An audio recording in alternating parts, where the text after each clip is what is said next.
Hi, everybody. Today I'm going to do a brief introduction to your multimodal project, which is going to be the final project of the semester, and it's also integrated into your final exam. So before I start, I just wanted to check in on everybody. Hope you're doing okay. I definitely miss seeing you every week, and I hope that you are staying healthy and safe. I'm praying for you every day. And yeah, so let me know, keep letting me know if you have questions. I have office hours every week. Please use them if you need them. And if you have any questions, as always, you can post to the discussion board or send me an email or come to office hours. Any of those things are fine. Okay, so for the multimodal project, the actual assignment is found under your final exam. So if you click on that, it'll have the details.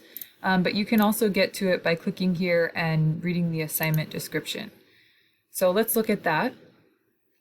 Now, for the final exam, you will create a visual argument. So up to this point, we've only done arguments in writing.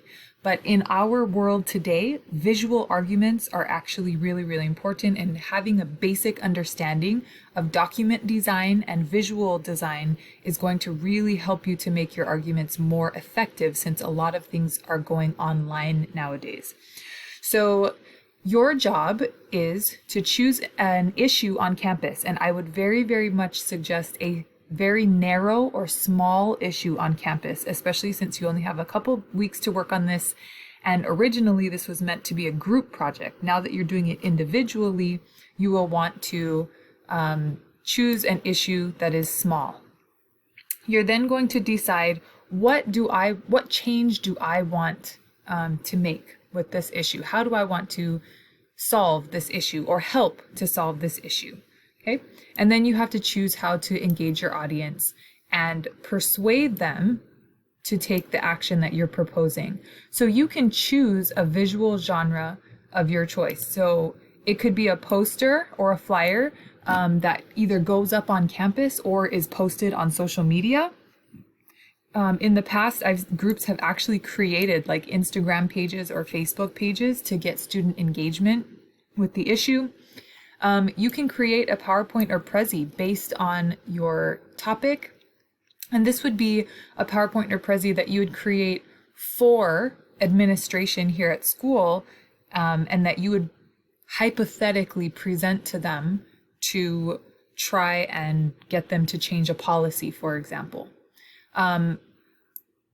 A website might be a lot of work unless you already have a lot of experience creating websites. Otherwise, I would say, since you're not in a group, to maybe avoid this one, just because it's a lot of work.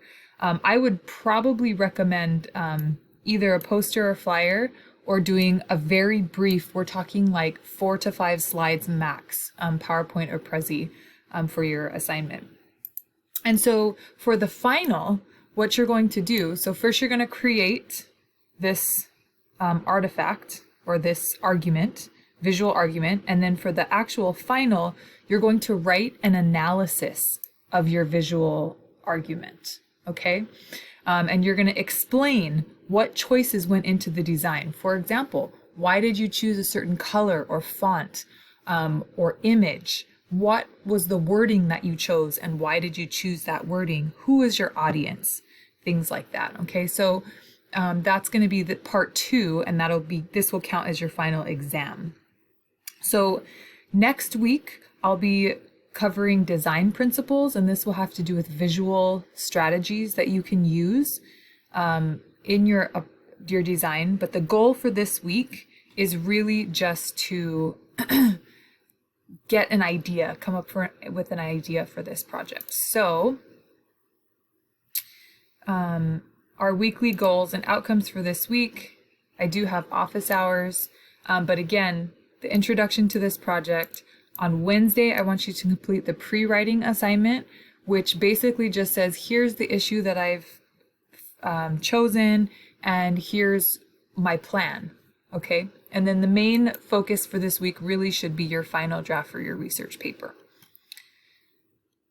All right, so I pulled up a few past projects from past students just to show you so you can kind of get an idea of what I'm talking about in terms of small issues on campus.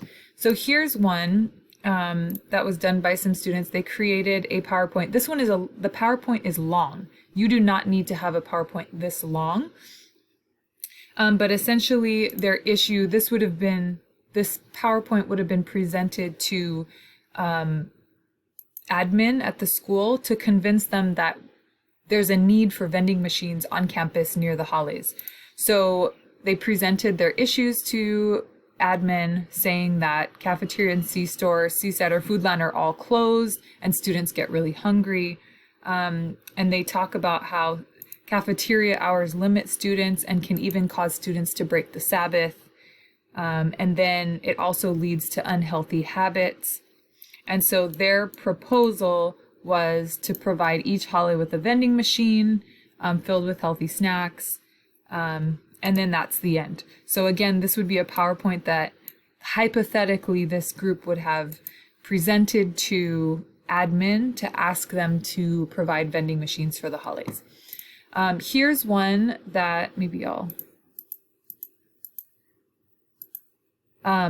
is a poster that would have gone around on campus and probably also been posted on social media that is asking the testing center to extend their hours on Saturday. Again, this is a very small, narrow issue, but you can see how the poster is convincing or trying to convince the testing center to, or at least convince students to join in and support this by scanning their QR code. And I'm assuming this would be linked to a petition that then they could take to the testing center and ask them to extend their hours on Saturdays.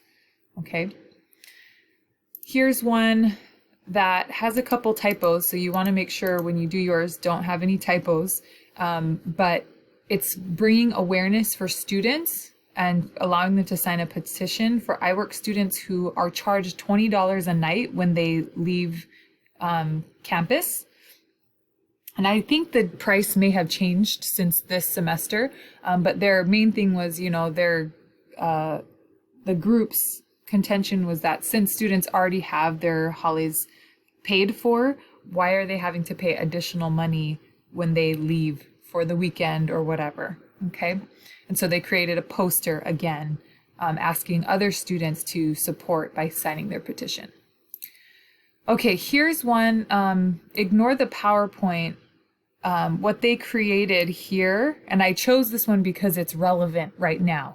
But this group decided that they wanted to create this poster, and this poster would be put up in the cafeteria for people to wash their hands before and after they eat.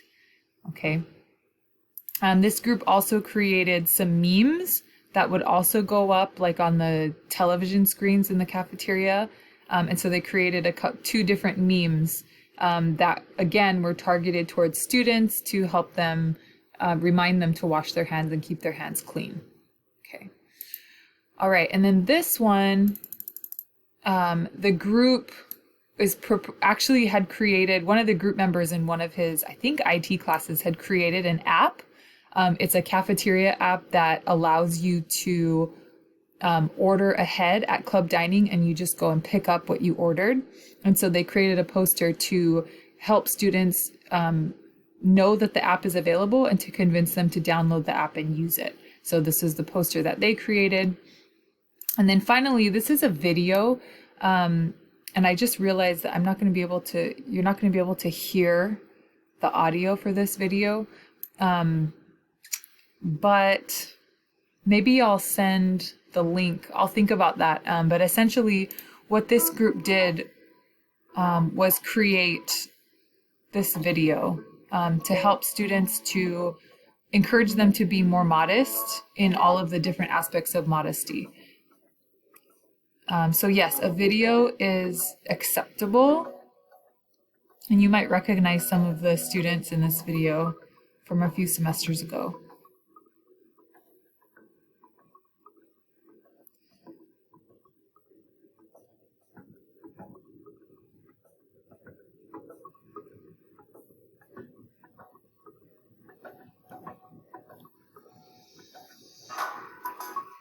Don't you miss the days when you used to be able to touch other people and sit next to other people?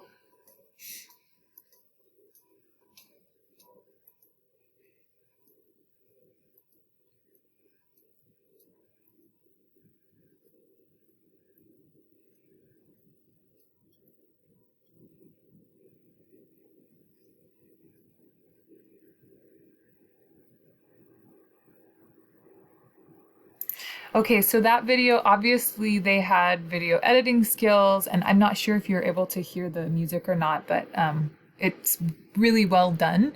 I would only choose to do a video if you feel pretty confident in your video skills.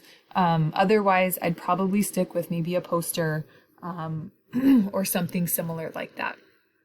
Okay, so if you have any other questions, let me know, but this is just kind of a little bit of an idea of what I'm looking for. Again, my advice is to choose a very small, narrow issue on campus, and it can be anything that's an issue, from, student attitudes towards certain things all the way to trying to enact a change. I would suggest not trying to change the honor code, because that is actually enacted above at the CES level. But something that can actually be changed on our campus here. And so, yeah, if you have questions or want to discuss your ideas, I have office hours. Go ahead and sign up for a slot or drop in during drop-in hours. All right, guys, stay safe. And I wish you all the best. Talk to you later. Bye.